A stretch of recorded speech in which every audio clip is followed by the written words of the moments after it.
an American, standing face to face with other Americans, asking myself how many times, many times, how we had gotten here.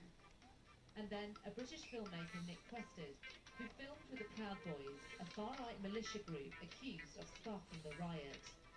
I documented the crowd turned from protesters to rioters to insurrectionists.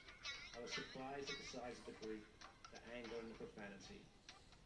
And for anyone who didn't understand how violent that event was, I saw it, I documented it, and I experienced it. Inside the hearing, those who lost loved ones wept.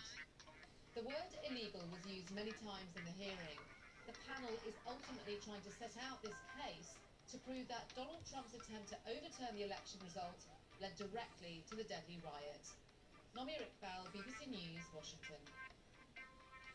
The former US President, Donald Trump, has responded to his daughter Ivanka's comments in the hearing, saying she has checked out. Now, correspondent Barbara Petusha has been explaining about Mr. Trump's reaction to the testimony given by his daughter. He has had a flurry of responses on social media, some of them directed at the testimony that was given. So about Ivanka Trump, he said while she had never looked at or studied the election results, that she had long since checked out, and that he felt she was simply being respectful of Attorney General William Barr.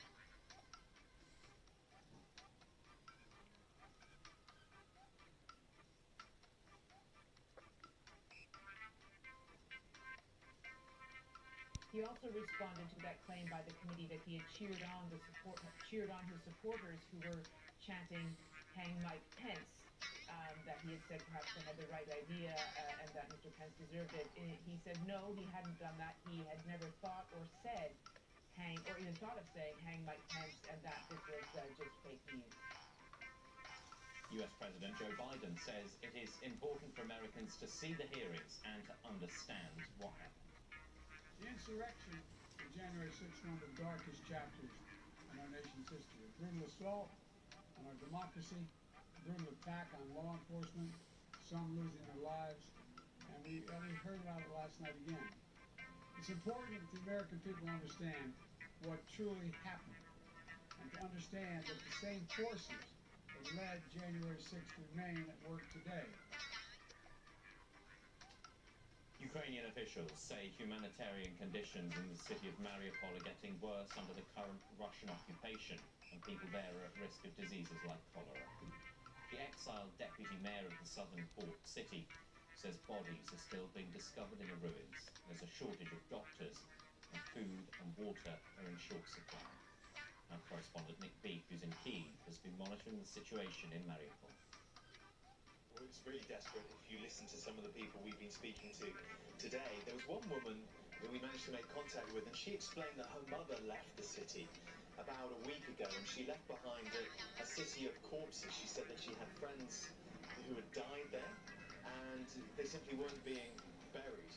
This is a place where medicine's in very short supply. A lot of doctors and nurses are not able to treat people, and also linked to this warning we hear today about the possible widespread cholera outbreak, getting running water was really difficult, and that is said to be because a lot of the pipes have been hit by the intense Russian shelling. So it's a really bleak picture that's painted of life in the city. About 100,000 people are said to remain there, and of course the accusation levelled at the Russians is that they've come in and they now cannot provide just the most basic of services to the Ukrainian people. And of course these are people the Russians claim they've come in to liberate and make their lives better. Dr. Jarno Habib